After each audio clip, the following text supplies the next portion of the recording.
నా పేరు doctor CL Venkatrao. కొంతమంది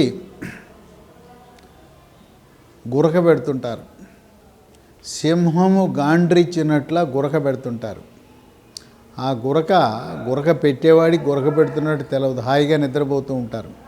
కానీ ఆ రూములో ఉన్న విద్యార్థులైతే సహచర విద్యార్థి, లేదు కుటుంబంలో అయితే భార్యాభర్తల్లో ఒకరి కొంటే మరొకరు, లేదా ఆ ఇంట్లో పడుకున్న వాళ్ళకి సింహము గాండ్రించినంత శబ్దం వస్తూ ఉంటుంది ఆ గురక పెట్టేసరికి.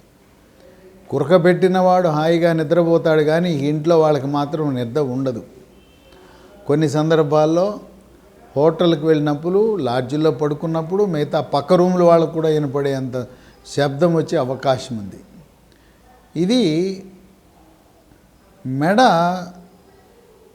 పొడుగు తక్కువగా ఉండి, మెడ లావుగా ఉండి, లేకపోతే థైరాయిడ్ గ్రంథి లోపం ఉన్న వాళ్ళకి ఇది వచ్చే అవకాశం ఉంది.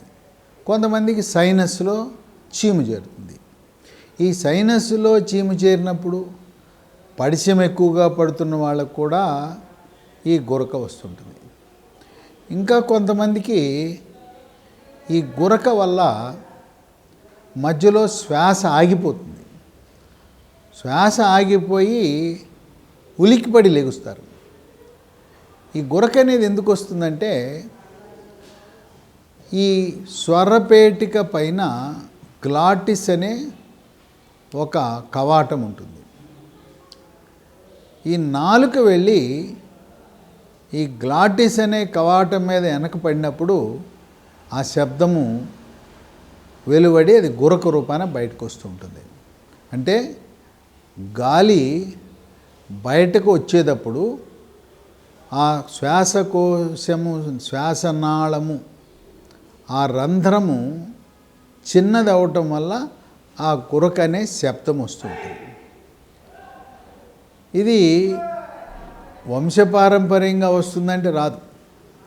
స్థూలకాయం ఉన్న వాళ్ళకి, లేకపోతే థైరాయిడ్ గ్రంథి లోపం ఉన్న వాళ్ళకి,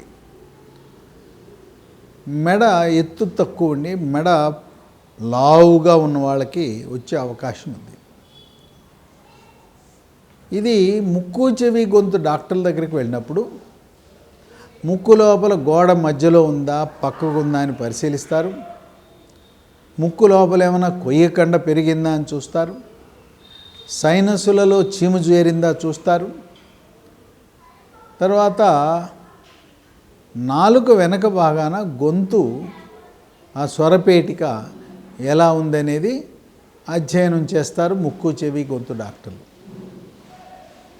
చాలా వరకు ఈ సైనస్ చికిత్స, థైరాయిడ్ చికిత్స, స్థూలకాయం బరువు తగ్గటం వల్ల ఈ గురక అనేది కంట్రోల్ అవుతుంది. కొంతమందికి మాత్రం ఎన్ని ప్రక్రియల వల్ల ఈ గురక తగ్గకపోయినప్పుడు శస్త్రచికిత్స చేయవలసిన అవసరం ఉంది.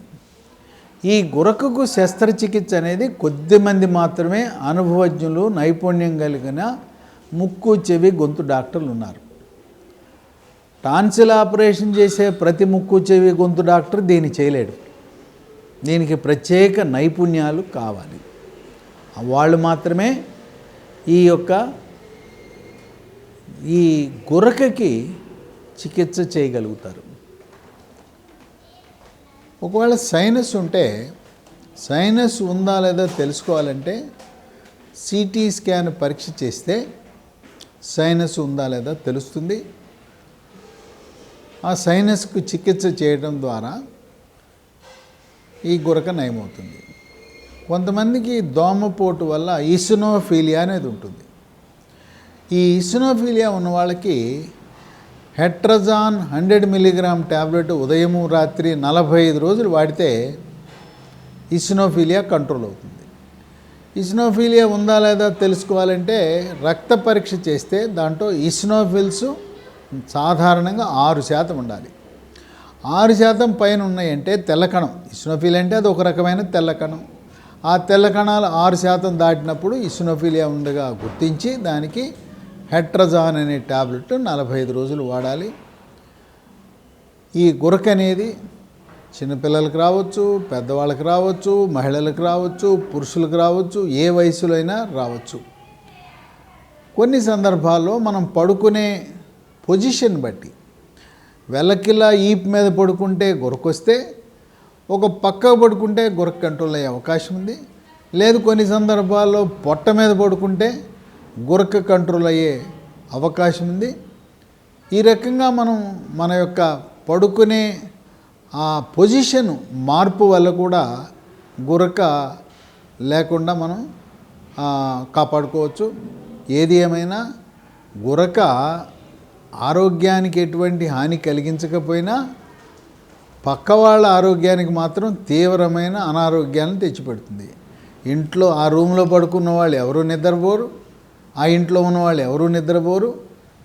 ఈ వ్యక్తి గురకున్న వ్యక్తి కూడా ఉన్న పళంగా ఆక్సిజన్ లోపలికి వెళ్ళటం, గాలి ఆడటం మానేసి ఉలిక్కిపడి లేగుస్తుంటారు కనుక ఇటువంటి ఆక్సిజన్ సరఫరా ఆగిపోవటం ఆ గురక ఉన్న వ్యక్తికి కూడా శ్రేయస్కరం కాదు. అనుభవజ్ఞులైన ముక్కు, చెవి, గొంతు ENT డాక్టర్ని సంప్రదించి తగు చికిత్స చేసుకుంటే దీనికి మంచిది.